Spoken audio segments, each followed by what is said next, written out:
Karamihan sa mga nakasaksi sa mga pangyayaring ito ay akala nila nawala ng buhay ang taong bumagsak rito.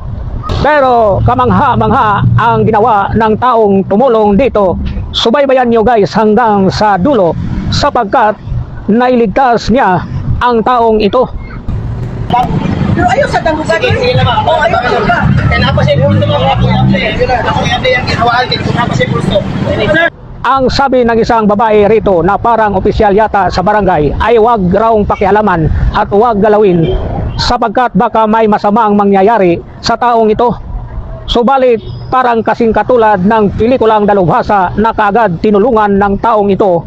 Ayon sa kanyang makakaya, may kalakip na lakas ng loob nating mapagpulutan aral kapag pinanood natin hanggang sa dulo kung papaano ang gawin upang mailigtas ang ganitong kalagayan ng tao bumagsak rito. Napagin ko, support siya yung ulo sir. Paliho ko sir. Kunita yung ulo diya sir. Diya sir. Kunita ha.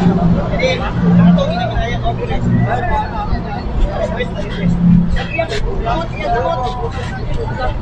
Sir, paliho ko. Baik sir.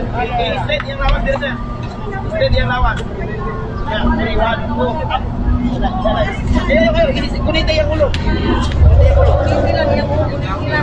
Support na yung ulo sir. Isa ka pa lang dito sir. 1, 2, 3.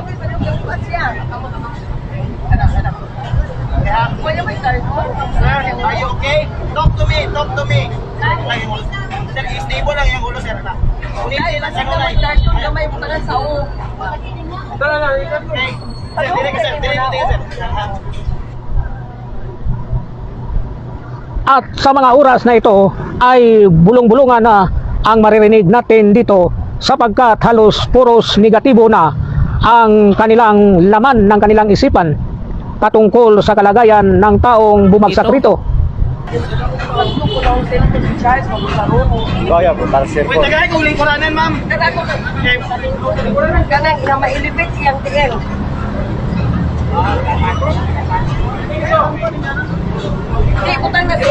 Just breathe.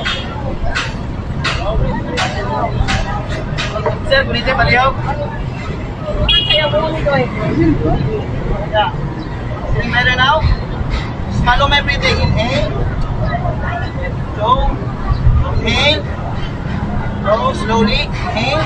Inhale. Slow. Inhale. Slow. Good. Just give it up.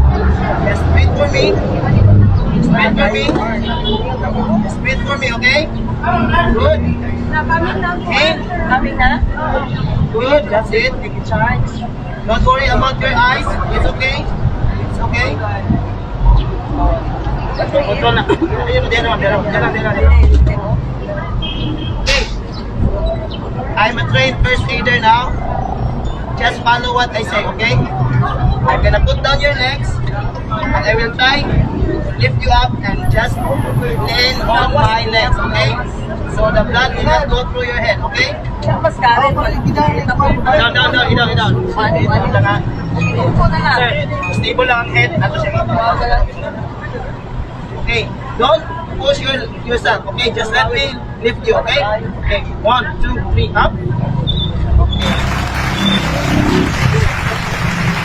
What's your name? Michael, give me your hand, Michael. Squeeze my hand, Michael. Squeeze it high. Tighter, Michael. Luya na. Okay. Okay, tighter, Michael. Talk to me, Michael. It's good.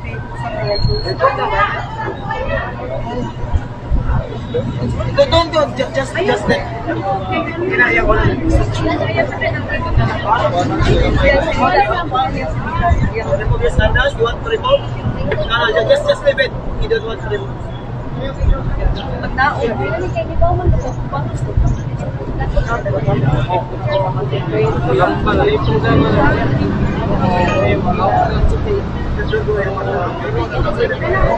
Like ko, clean cloth, palihaw, clean, kada review nga printan.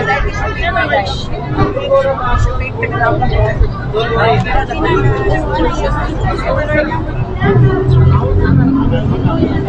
Okay, I will not let go.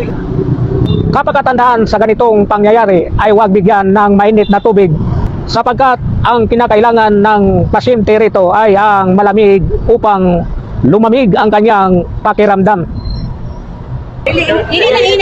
Init, ma'am. Init. Huwag na ako kailangan, ma'am. Palihog. Naon ka niya. You take your medicine if you have something. So ayun guys, huwag kalimutan ang mga steps na ginawa ng taong tumulong dito. At kung baka sakali na mangyayari ng sinuman, ay mapagpulutan natin ang aral kung ano ang dapat gawin kapag mayroon tayong makikita sa ating kapaligiran na taong nangangailangan ng tulong, katulad ng ginawa ng taong ito na tumulong ng kanyang makakaya upang mailigtas ang buhay ng sinuman.